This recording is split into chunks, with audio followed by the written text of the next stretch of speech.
Hi, I'm Coach Corey Wayne. This is my video coaching newsletter, and the topic of today's newsletter is going to be passing her tests and turning her on.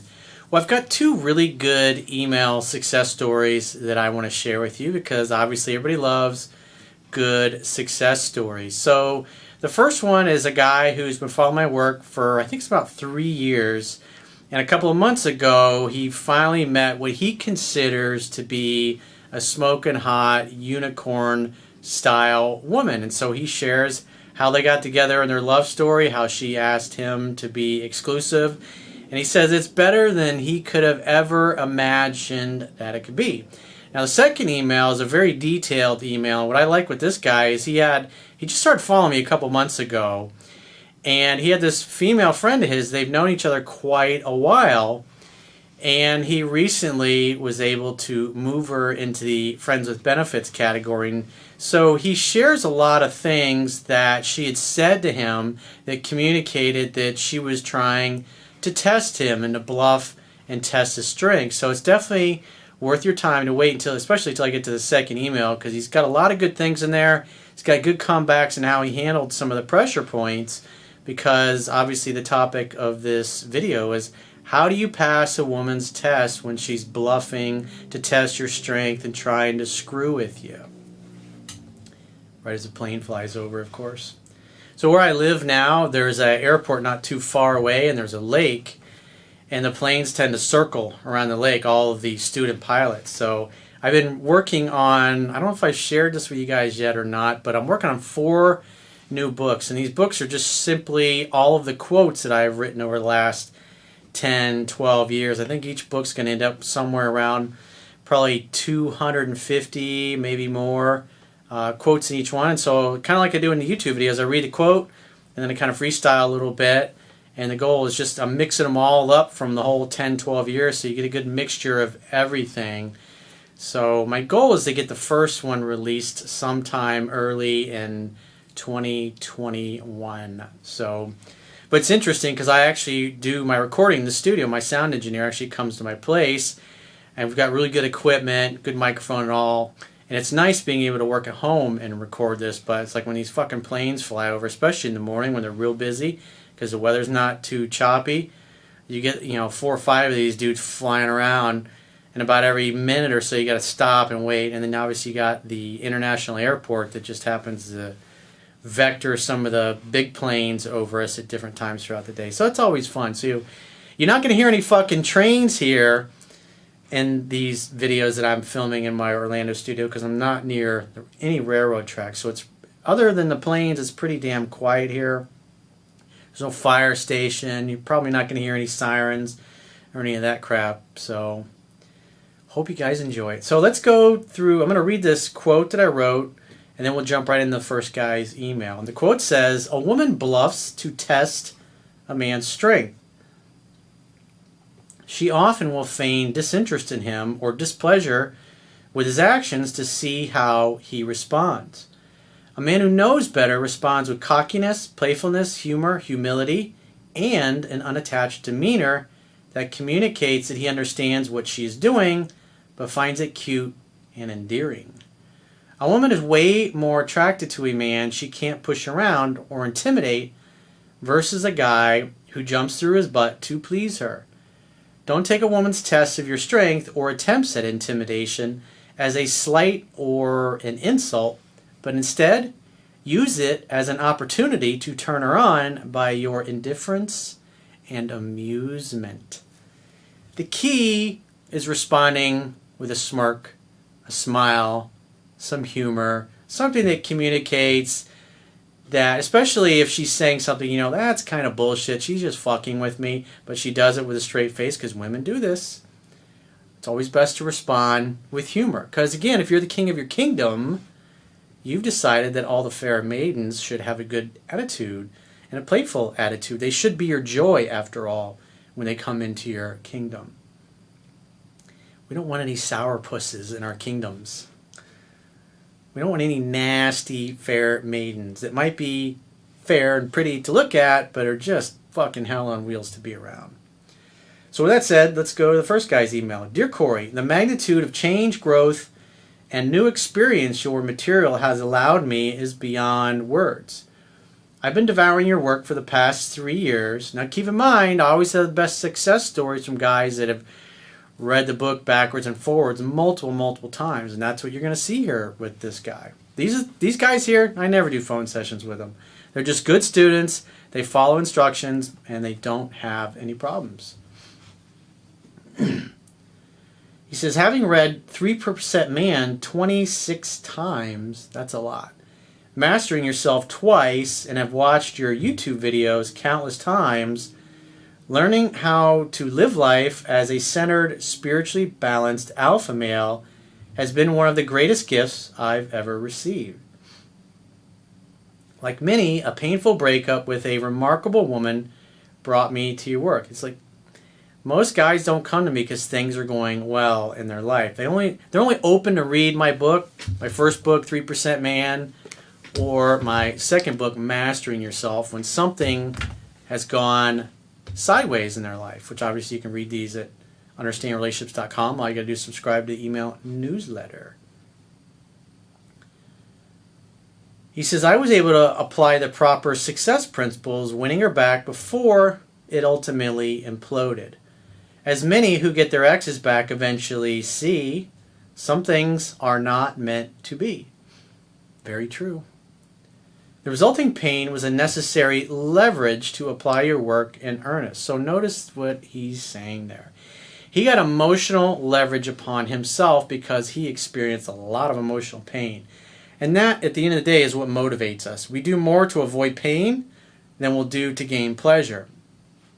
And a guy's most open to hearing my message or reading my books when he's in a lot of pain and he wants to get out of it. Or he's like, that's it, this shit's never going to happen again. I got to figure out what I'm doing wrong. The gift of desperation required to let go of old ideas and grow. Well, as Master Yoda said, you must unlearn what you have learned. As the years went on, I steadfastly utilized repetition of the fundamentals and kept myself in constant circulation, pushing myself towards uncomfortable growth in the realm of dating, pickup, and relationships. The promise of meeting the next woman that absolutely blew me away kept me hungry for progress. So that's important, that statement. I want to read that statement again because it's really important to understand. He says, the promise of meeting the next woman that absolutely blew me away kept me hungry for progress. So that's the emotionally compelling reason that he came up with to keep reading the book and to keep applying it and to keep getting better. Anything that you want to accomplish in life, you have to have something that's really emotion compelling and exciting, because those emotions are what's going to propel you to keep moving forward when things are not going well, when it looks like it's never going to work out for you. This is super important, and this is something that I learned probably close to 30 years ago, and I think about it constantly, whether it's making juice or making smoothies, working out, exercising, getting sleep, having business goals or work goals, whatever it happens to be. There's always this little battle that goes in my mind going, I'll just do it tomorrow. Let's do it over the weekend. And it's easy to put it off. It's easy to be lazy. It's hard to push yourself. And when you have emotion compelling reasons why you want things, that's why you will push yourself. And I go to an extensive detail on how that applies in mastering yourself. So if you're struggling in other areas of your life other than your personal life, I definitely recommend reading Mastering Yourself. He says, I kept myself in a state of total preparedness. Sure enough, after almost 4 years, I met that woman, a highly ambitious, extremely beautiful, and he sent pictures, and she's beautiful, charismatic, alpha female. The courting process tested my skills to the limit, as I was absolutely smitten with her from our first interaction. You're going to get 2, maybe 3 of those a decade. That's it.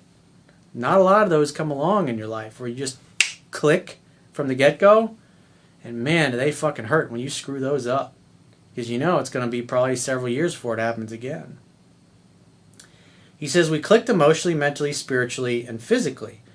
I took our courtship one day at a time, living in the present and staying as objective as possible.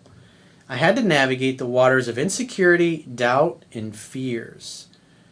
But because he had an emotionally compelling reason why he wanted it, he wanted the unicorn, so to speak, and he didn't want to experience the pain, he used those to get the emotional leverage upon himself that he needed. It's an essential skill. Again, I go into detail all throughout my book, Mastering Yourself, on how to utilize that and the impacts of that. When you think this way decade after decade after decade, it has a dramatic impact on your life and what you're able to accomplish. This is what self-reliant people do. Despite the turbulence of these emotions, I stuck to the fundamentals and strictly applied the teachings. As of last week, she brought up falling in love, and we've made it official after 2.5 months of dating. It is truly magical, almost unbelievable. I didn't think things could be this great. Well, you're in the honeymoon period, and it will wear off. But man, it is so much nicer. It's so much easier to be with somebody that you jive like this, and they are definitely worth the wait. I don't plan on resting on my laurels and continue to keep the principles in mind as I experience this wonderful blessing. I am deeply grateful for your continued generosity, wisdom, and knowledge. It is critical for your listeners to get out of their own way and trust your teachings. It is a must to read your material until it becomes second nature. Listen to what the man is saying. I hope my experience will motivate others. I continue to be a passionate evangelist for your work. Much love, Bob. He says, P.S. I made a donation to you and have included images of her as I'm super proud. Well, you should be, dude. Congratulations. I'm very happy for you. Thanks for the donation. And anybody watching this that wants to make a donation for whatever they feel the value is, my work, can go to understandingrelationships.com. Click the PayPal donate button, which will be on the toolbar at the bottom of your screen on any page on my website. So let's go to the next email. He says, hey Corey, I just wanted to say that I purchased 3% Man from Amazon a month ago, and I'm on my second read now, and I do get the need to read it 10 to 15 times to have it ingrained. Well, repetition's the mother of skill. He says, before reading your book and watching a lot of your videos, I will admit that I did not really understand anything about relationships, and I've had some bad ones in the past, and I can now see a lot of the reasons why. However, I have had a really good friend for over 15 years who I always kind of wanted to get with. We have always supported each other through breakups that coincidentally always seem to happen around the same time. We started talking again a lot during the lockdown and had become really close again, supporting each other and having fun as friends. I am 37 and she is 33, 5'2", blonde, and absolutely stunning to look at. 15 years in the friend zone. He says, since the last time we were close as friends, we have grown up a lot, and there has appeared to be a different vibe between us this time around. We have a lot of fun when we are together, and we seem to just fall back to how we've always been when we were younger. For the past month, I have acted on what I have learned from your book and videos so far, showing confidence, telling her what I want, and backing away to give her time to think and wonder about me. She has always responded in the most positive way and communicates her feelings back to me directly with honesty. Gradually, she has become closer to me physically, and I have responded when the signs were there. So obviously, he's talking about the seduction process. I go into detail in 3% Man, my first book. Because it's a process, but you got to know what to look for and then act upon it when you see that it's there. He says, then a week ago, we made out and cuddled on our sofa while watching a film. I couldn't believe my luck, though I didn't let on and just continued to play it cool as a cucumber. She texts me first every day, and I always thought I was in complete friend zone because she's very open with me about everything. What I'm still finding amazing is that she says one thing, the test, to see if I am strong enough to handle what she says. Then I respond with confidence using what I have learned. Then a short while later, she does the complete opposite, i.e. says, I want to take this really slow. I am not sure how I feel. I don't really know what I want. So these are all just reflections of how she's feeling. And the average guy, just when he hears this shit, he thinks, what the hell? You just told me something different 5 minutes ago. What's up? What's up with that? Don't take it personally. They're expressing how they feel emotionally. Whether it's, because if a woman says, I want to take things really slow, or she likes how things are moving on, and she goes, I want to take it slow, she's helping you. She's kind of giving you a clue on what she's looking for. Hey, in other words, don't fuck it up. He says, I say, okay, that's fine. I can't promise anything either. Let's just have fun. So when he says something like that, it's communicating that he can take it or leave it. He's indifferent to it. He's not being a dick about it. He's just like, hey, let's take it slow. He's matching and mirroring. In other words, he's communicating vibrationally that he is in the same place as she is. Which the average guy, what do you think he's going to do when he hears that? He's going to get upset. He's going to be all in his head. He's going to be thinking, well, I don't understand. I thought she was really into me. Now she's telling me she wants to take it slow. It's like she's giving me mixed signals. I see that. I get those emails a lot. Mixed signals. I got mixed signals here. You just got to learn to speak the language. Their language. He says, off she goes to her bedroom, slips into some sexy nightie, and returns, and we make out again. What the fuck? You are an eye-opener, man. Because typically, women share these things with guys, and the guy comes unglued. And you, Hannah, like, yeah, whatever. I know you want me. You have that kind of an attitude. It's like you could take it either way, but it's always fun to come back with some humor and go, I know you have a big crush on me. It's okay.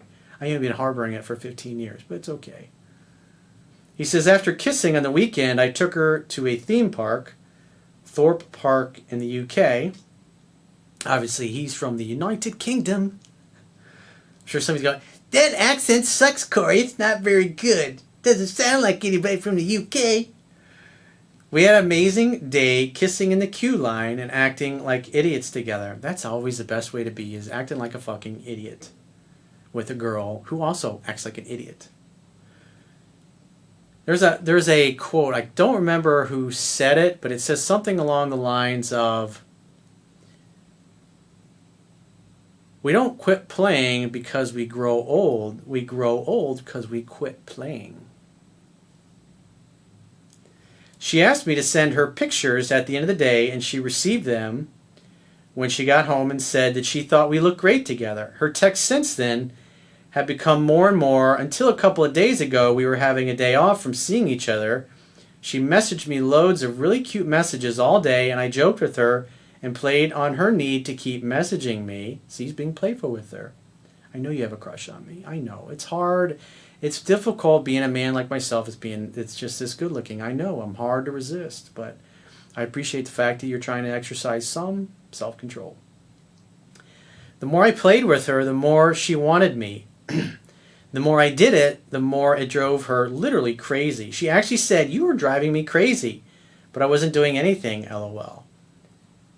It's like, what it really means is you're driving her crazy. You're turning her on because you're acting like a man. And it's probably been a long time since a dude acted this way with her, if ever. Because most guys don't understand how to speak this language. She fell over herself to make sure she was free Saturday night and then asked me out on a date. She's keen. I think so. So last night she took me out for cocktails and then we went for dinner. I quickly detected her attraction was high. A crotch rub with her foot. Oh, naughty girl. While telling me she was bald downstairs. A bald eagle? Was some of what was a giveaway even for a complete noob like me. In other words, what she's saying, I freshly shaved for you, and you're going to get some of this later as long as you play your cards right and don't talk me out of it. That's what she's thinking. When she's rubbing your dick and telling you that she's bald eagle, she's saying, we're going to be bumping uglies later. As long as you don't talk me out of it. So eventually, we took the party back to my house where we had more drinks, listened to music, sang, and played instruments in my home studio. We then had great sex into the early hours. You're both naughty. We slept naked together all night, woke up, and had sex again in the morning before I drove her home. I'm sure you really suffered over that, huh? Now she wants to be friends with benefits. Sounds like good benefits. The information in your book is brilliant, I know, and very respectful, and I think it will make a big difference to my life going forward. I will keep reading it over and over. Well, it'll make a big difference if you read it 10 to 15 times and you get to know it backwards and forwards. Because right now, you're just utilizing the pickup, seduction, the dating stuff. You haven't even got to the relationship stuff. I know you got 15 years of history, but it all fucking changes when feelings are involved. So do the right thing, my man. Read the book 10 to 15 times. There are no shortcuts to success. So with that said, if you're in a situation and you would like to get my help, the quickest way is to go to understandingrelationships.com, click the products tab at the top of your screen, and book a coaching session with yours truly so you can pass the woman's test in your life as easily and effortlessly as the two Bobs did. Until next time, I will talk to you soon.